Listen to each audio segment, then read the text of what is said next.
आज के वीडियो में हम क्यूब्स एंड क्यूब रूट के बारे में पढ़ेंगे।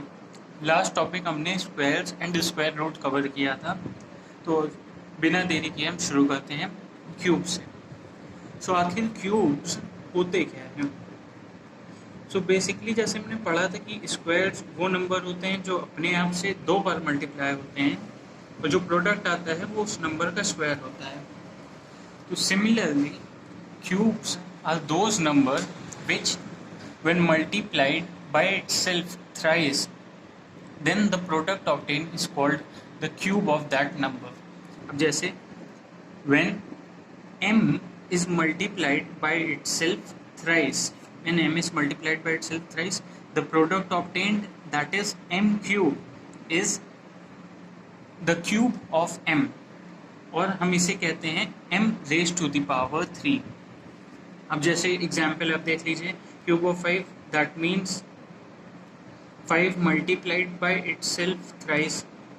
सो 5 into 5 25, 25 into 5 125, we have 125। Cube of 8, when we say 8 into 8 into 8, 8 8 64, 64 into 8 512। सो ऐसे आप क्यूब्स फाइंड कर लेते हैं। अब एक चीज़ हमने स्क्वायर्स में देखा था कि स्क्वायर्स कभी नेगेटिव नहीं होते थे, बिकॉज दो नेगेटिव्स मल्टीप्लाई होकर पॉजिटिव हो जाते थे। बट क्यूब रूट नेगेटिव होते हैं क्योंकि -4 का अगर हम क्यूब निकालेंगे सो -4 इंटू -4।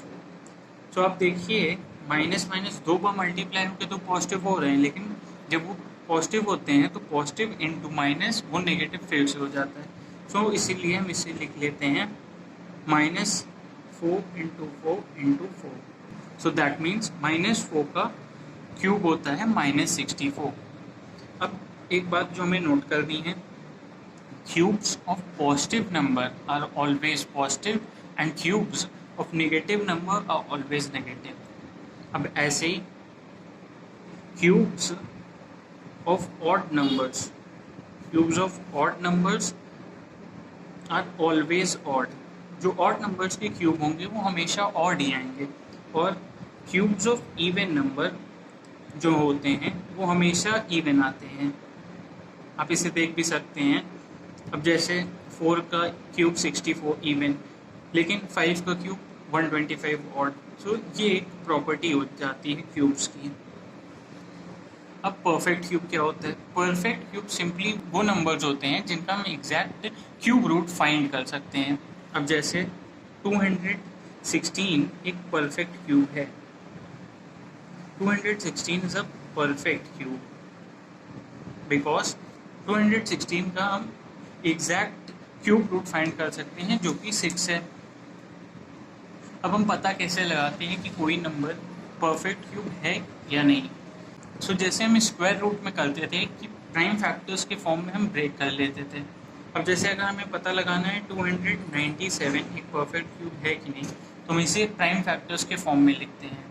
हम प्राइम फैक्टर्स के फॉर्म में इसे लिखते हैं 3 into 3 into 3 into 11। सो हम स्क्वायर रूट में डबल का पेयर बनाते थे, बट क्यूब रूट में हम प्राइम फैक्टर्स के फॉर्म में लिख के उसके 3 का पेयर बनाएंगे, मतलब ट्रिपलेट फॉर्म करते हैं। अब यहाँ पे 3 का तो एक पेयर बन गया, बट 11 अनपेयर्ड लेफ्ट हो जाता है। अब सिंस 11 की कोई ट्रिपलेट फॉर्म नहीं होती है, इसलिए 97 एक परफेक्ट क्यूब नहीं होता है। तो ये तो हो गया कि हम कोई नंबर परफेक्ट क्यूब है कि नहीं उसे कैसे फाइंड करते हैं। अब एक क्वेश्चन जो आपसे जनरली पूछा जाता है, what is the least number by which 6750 be divided so that the quotient is a perfect cube।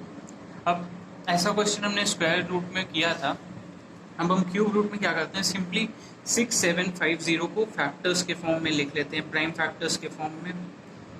सो हम 6750 को जब प्राइम फैक्टर्स के फॉर्म में लिखते हैं सो हमें मिलता है 2 into 5 into 5 into 5 and 3 into 3 into 3।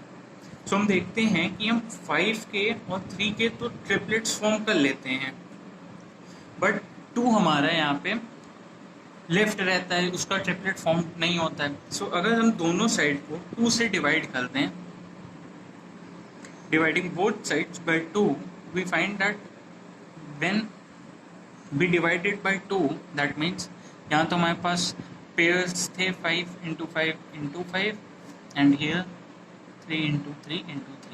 So जब हम 2 से डिवाइड कर देंगे, सो 2 तो यहाँ कैंसिल हो जाएगा। सो दैट मीन्स 2 यहाँ से हट गया तो हमारे पास 2 पेयर्स आ गए। That means when we divide 6750 by 2, the number obtained will be a perfect cube. So clearly 6750 must be divided by 2, must be divided by 2, must be divided by 2 to be a perfect square. सो ये एक simple सा question हो। ऐसे ही multiplication पूछा जाएगा तो आप 2 into 2, that means you should multiply the given number by 4 to make it a perfect square. अब हम देखेंगे क्यूब रूट्स क्या होते हैं। सो सिंपल है, the cube root of a given number is the number whose cube is the given number. अब जैसे हम समझें कि if x is the number हमें जो दिया गया है और हमें x का क्यूब रूट फाइंड करना है, तो cube root of x is y, that means cube of y is x। अब इसे ऐसे देखें कि if cube root of x is equals to y, then cube of y is x। तो ये हो गया सिंपल। अब जैसे cube root of 27 is 3, then cube of 3 is 27। So ये हो गया क्यूब रूट। अब क्यूब रूट हम फाइंड कैसे करते हैं, तो एक तो हमारा वे है फैक्टराइजेशन करके। फैक्टराइजेशन से कैसे कि 216 है, अब इसका हमें क्यूब रूट अगर फाइंड करना है तो हम इसे फैक्टर्स के फॉर्म में लिखते हैं। तो फैक्टर्स के फॉर्म में जब हम लिखते हैं इसे, तो ये इस तरह आता है। अब हम इसके 3 के पेयर्स बनाते हैं। 3 के पेयर्स बनाए तो एक पेयर 2 का, एक पेयर 3 का। सो पेयर बना लिया। अब पेयर बनाने के बाद हम क्या करते हैं, जब क्यूब रूट फाइंड करते हैं 216 का, तो इसके पेयर एक एक करके लिख लेते हैं, that is 2 into 3, so that means 6। So 6 cube root हो जाता है 216 का। अब ये तो हो गया हमारा फैक्टराइजेशन से मेथड। सो अब मैं आपको एक ट्रिक बताना चाहता हूँ जिससे आप बड़े नंबर्स का क्यूब रूट बहुत आसानी से और बहुत जल्दी फाइंड कर सकते हैं।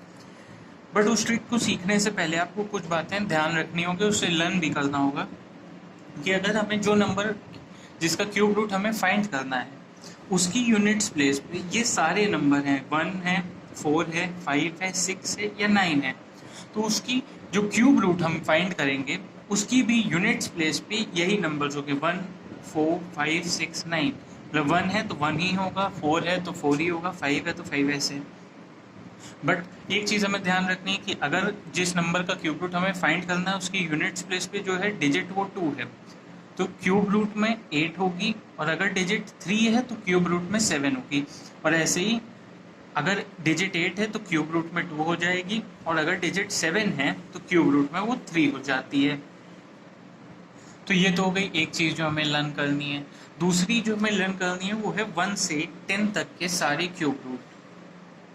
बहुत इजी है, 1 का क्यूब रूट आप जानते ही 1 होता है। मैं सारे आपके लिए लिख देता हूँ, आप इसे लर्न कर लीजिएगा। ये हो गए क्यूब रूट्स। अब हम क्यूब रूट फाइंड कैसे करते हैं। अब एग्जाम्पल लेते हैं कि ये हमारा एग्जाम्पल है कि हमें 12,167 का क्यूब रूट फाइंड करना है। सो अब हम देखेंगे फर्स्ट ऑफ ऑल कि इसकी यूनिट्स प्लेस पे कौन सा नंबर है। यूनिट्स प्लेस पे 7 है, सो मतलब हमारा जो क्यूब रूट आएगा उसकी प्लेस पे 3 होगा। इस टेबल से हमें पता है, सो हम 3 लिख देते हैं। यूनिट्स प्लेस में पता चल चुकी है। अब जो अगला स्टेप है उसमें हम क्या करते हैं, अपने राइट हैंड साइड से लेफ्ट हैंड साइड की ओर के जो 3 नंबर्स हैं, मतलब राइट हैंड साइड से लेफ्ट हैंड साइड की ओर के ये 3 नंबर्स, इन्हें हम हटा देते हैं। बचे हमारे पास जो बचे हुए नंबर्स रहेंगे उनमें हम ये देखते हैं कि उससे कम जो सबसे पास का क्यूब रूट रहेगा वो किस नंबर का। जैसे इसमें बचा 12, इसके कम, इससे कम जो सबसे करीब क्यूब रूट है वो 8 है। 8 किसका क्यूब होता है? 2 का, तो हम यहाँ 2 लिख देते हैं। दैट मीन्स 23 ही क्यूब रूट है 12,167 का। नहीं समझ में आया आपको? कोई प्रॉब्लम नहीं है, हम एक एग्जाम्पल और लेते हैं। अब हमें क्यूब रूट फाइंड करना है 91,125 का। सो हम इसकी लास्ट की डिजिट देखें 5 में 5 ही रहती है, तो हम यहाँ 5 लिख दिए। राइट हैंड साइड से 3 डिजिट्स हम लीव कर देते हैं। सो बचा हमारे पास 91। अब 91 से कम जो सबसे करीब क्यूब रूट है वो है 64। और 64 किसका क्यूब होता है? 4 का, तो यहाँ पे 4 हम लिख देते हैं, तो 45। ये ट्रिक से आप बहुत ईजिली बड़े बड़े नंबर्स का क्यूब रूट फाइंड कर सकते हैं। अब अगर आपको अभी भी नहीं समझ में आया तो एक एग्जाम्पल और ले लेते हैं। अब हमें कहता है कि हमें क्यूब रूट निकालना है 3,14,433 का। सो प्रोसेस पूरा वही है, लास्ट की डिजिट 3 है, दैट मीन्स क्यूब रूट में डिजिट 7 होगी। हम 3 नंबर्स यहाँ राइट हैंड साइड से छोड़ देते हैं। 314। अब एक कंफ्यूजन जो हो सकती है, आपको लगेगा कि 343 जो कि 7 का क्यूब है वो इससे सबसे पास है, लेकिन वो इससे ज़्यादा है। हमें हमेशा कम वाले पास वाले क्यूब रूट को लेना है, जो कि 6 का है। तो 6 का है 216, तो हम 6 यहाँ लिख देते हैं। दैट मीन्स 67 इसका क्यूब रूट होता है। सो ये एक बहुत ईजी ट्रिक थी जिससे आप क्यूब रूट जल्दी फाइंड कर सकते हैं। अब हम क्यूब रूट की कुछ प्रॉपर्टीज देखते हैं। तो पहली प्रॉपर्टी क्या होती है? सो पहली प्रॉपर्टी जो हम क्यूब रूट में देखते हैं कि क्यूब रूट्स, हमें पता है कि क्यूब रूट्स नेगेटिव भी होते हैं। सो अगर कभी m कोई इंटीजर है, m जैसे कोई इंटीजर है, कहता है कि हमें क्यूब रूट फाइंड करना है -m क्यूब का। सो ये बेसिकली क्या होगा, -m क्यूब है, सो हम माइनस बाहर कर देते हैं और फिर क्यूब रूट हम m क्यूब का फाइंड कर देते हैं और माइनस बाद में लगाते हैं। अब जैसे हमें कह रहा है अगर हमें क्यूब रूट फाइंड करना है -8 का, तो -8 का क्यूब रूट कैसे फाइंड करेंगे? हम माइनस सिंपली बाहर कर देते हैं और क्यूब रूट हम 8 का फाइंड करते हैं। तो 8 का क्यूब रूट होता है 2, सो 2 माइनस का साइन है तो माइनस में बाहर से लगा देते हैं। तो ये एक प्रॉपर्टी है। सेकेंड प्रॉपर्टी जो होती है वो ये कहती है कि अगर क्यूब रूट दिया है cube root of x and y, so हम इसे सेपरेट करके भी लिख सकते हैं, जैसे कि cube root of x into cube root of y, या cube root of x y z है, so cube root of x into cube root of y into cube root of z। ये हो गई दूसरी प्रॉपर्टी। अब हम आते हैं तीसरी प्रॉपर्टी की ओर। वो ये कहती है कि अगर cube root of x upon y है तो भी आप इसे सेपरेट करके लिख सकते हैं, that is cube root of x upon cube root of y। Similarly अगर जैसे आपको cube root of x y upon z दिया है तो आप इसे लिख सकते हो cube root of x into cube root of y upon cube root of z। अब जो चौथी प्रॉपर्टी है, या कह लीजिए आप क्यूब रूट कैसे फाइंड करेंगे? डेसिमल वाले नंबर्स का। अब अगर हमें कहता है क्यूब रूट फाइंड करने का 0.027 का, सो एक तो आपके पास इजी वे है कि आप इसे इस फॉर्म में लिख लें कि क्यूब रूट ऑफ 27 अपॉन 1000। तो हमें पता है कि क्यूब रूट ऑफ 27 1000 का 10, सो दैट मीन्स 0.3। बट आप इतना प्रोसेस करेंगे उसमें टाइम जाएगा, तो सिंपल चीज़ ये है कि 27 का क्यूब, यहाँ हमें पता है कि right to left 3 decimal places हैं, तो क्यूब रूट जो आएगा उसमें डेसिमल प्लेसेस जितनी भी रहेंगी वो डिवाइड हो जाती हैं। मतलब 3 डेसिमल प्लेसेस हैं डिवाइडेड बाई 3, क्यूब रूट में 1 डेसिमल प्लेस होगी, दैट इज 0.3। सो ये हो गया हमारा आज का topic, cube and cube roots. So I hope कि आप सबको समझ में आएगा और आपको ये ट्रिक बहुत यूज़फुल होगी। आप कॉम्पिटिटिव एग्जाम्स भी देंगे तो उसमें भी आप इस ट्रिक का यूज़ करके क्यूब रूट बहुत जल्दी फाइंड कर सकते हैं। अगर आपको कुछ समझ में नहीं आया या आपको कोई डाउट है तो आप उसे कमेंट करके ज़रूर पूछिए। तब तक के लिए गुड बाय, हम अपने नेक्स्ट वीडियो में मिलते हैं। Thank you for watching our channel. Please like,